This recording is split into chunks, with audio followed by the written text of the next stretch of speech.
Hey guys, today, as promised in my last video, I'm going to be talking about the books that I read at university that I enjoyed the least. But before I get started with that, I just have to say, when I did my last video of my favourite books that I read at uni, I missed a couple because they're tiny ones, as you will see, but I thought I'd just throw them in here and share it real quick. So these are a couple more of my favourites. These were for the same class. It was a literary landmarks class, so basically classics. The first one is Jane Eyre by Charlotte Bronte. I loved this one. It's a really good book. There's moments in it that are really funny and unexpected, and would highly recommend it. The other one that I missed off of my list was Pride and Prejudice by Jane Austen. So this one is about Elizabeth Bennet. She lives in a big family, all of, you know, she's got a lot of sisters, and there's a guy called Mr. Darcy. He's staying at a property nearby, and it's kind of like a hate to love kind of trope situation. Now that I got that out of the way, onto the books that I enjoyed studying the least at university. The thing about these books is that, aside from the first one, which I'll talk about briefly first, the rest of them, even though I really didn't feel like I enjoyed reading them at first, I ended up becoming very interested, and I used all of them for assignments and felt really engaged, and I felt like I really enjoyed pulling these books apart. The first one though is an exception to that. It is A Portrait of the Artist as a Young Man by James Joyce. I just don't like James Joyce's writing. I find it very dry. I've read this novel and a couple of like short stories and stuff by him. Haven't enjoyed any of them.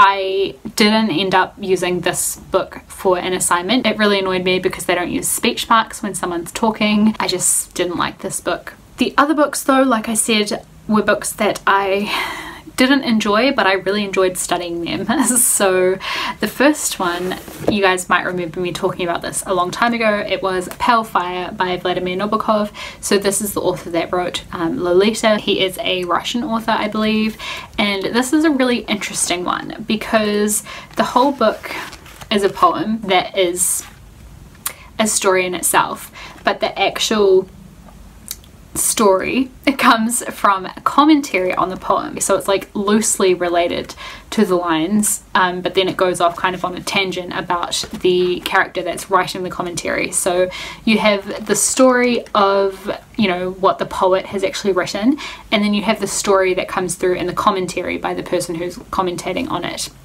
And their two stories kind of come together in a really dramatic way. I think the first mistake I made when I read this the first time, because I ended up reading it several times for an assignment, was that I was reading the poem and then I would skip to the bit in the commentary and read that and try and go back and forth, and that really didn't work for me. What I ended up doing was reading the entire poem all the way through and then reading the commentary afterwards. I think the first time I definitely didn't appreciate it. I didn't enjoy it. I found it boring and a bit confusing. The more times I read it, the more I realized there are all these like little hidden things for you to find, and I really like books like that where there's a lot going on kind of like just beneath the surface, and it might take you a couple times reading it to notice, but there are all these little different things that you can piece together. And the topic I think that I ended up writing about for my assignment was, it was something about death, so that's kind of like one of the predominant themes in this book. So yeah, really interesting one. As much as I didn't enjoy my first experience reading it, I highly recommend it if you can bear reading it more than once. Yeah, a really interesting one if you like that kind of thing. The next one is one that I feel like I've talked about a lot recently, and that is Heart of Darkness by Joseph Conrad. I knew that I wasn't looking forward to reading this one because I'd read it previously. I'd read it a couple of times and just nothing that happened in this book ever sank in for me.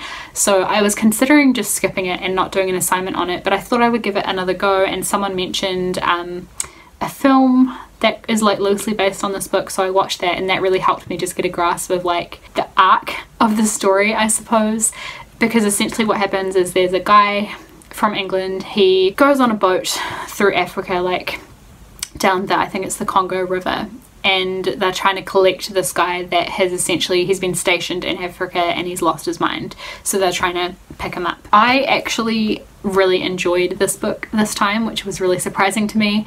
It's definitely a problematic text because it's written by, you know, an English person in the time that colonization was an issue. Yeah, I found this one interesting to pull apart, even though I really didn't expect to enjoy reading it. And I don't think it's like an enjoyable book to read at all, because it is very horrible, but also like kind of boring in places because the author like goes off on tangents. So yeah, not the most enjoyable, but still kind of interesting. The final book that I'm going to mention is called The Crying of Lot 49. This one is kind of satire, which satire is not my thing. Generally speaking, if a book is satire, I'm not going to enjoy it. A woman finds herself wrapped up in this huge conspiracy. To be honest, I can't even remember what the conspiracy is about, but basically she notices like different symbols and stuff, and she starts to think that they're all interrelated, so she goes on to try and investigate this and like put the mystery together. This one was a weird one for me. I really didn't enjoy it. I found it annoying because it just goes on and on and on, but the context I ended up using it in for my assignment was something about like how while the character is trying to discover what's going on with this conspiracy, it's actually really all about self-discovery, because as she's going on this journey looking for you know, searching for meaning, basically she's really discovering her own like sexual identity. So it was a really weird paper, and yeah, it was a weird one. Didn't enjoy the book, but I kind of enjoyed writing about it. And I like that whole idea of like trying to find meaning in stuff, but yeah, it was an interesting one. So that is it for the books for university that I enjoyed the least. If you've studied any novels or anything at university or at school, let me know what they were in the comments down below, what you thought of them. Did you have any least favourites as well? And that's it for this video. Thank you guys for watching. I'll see you with another one in a couple of days. Bye.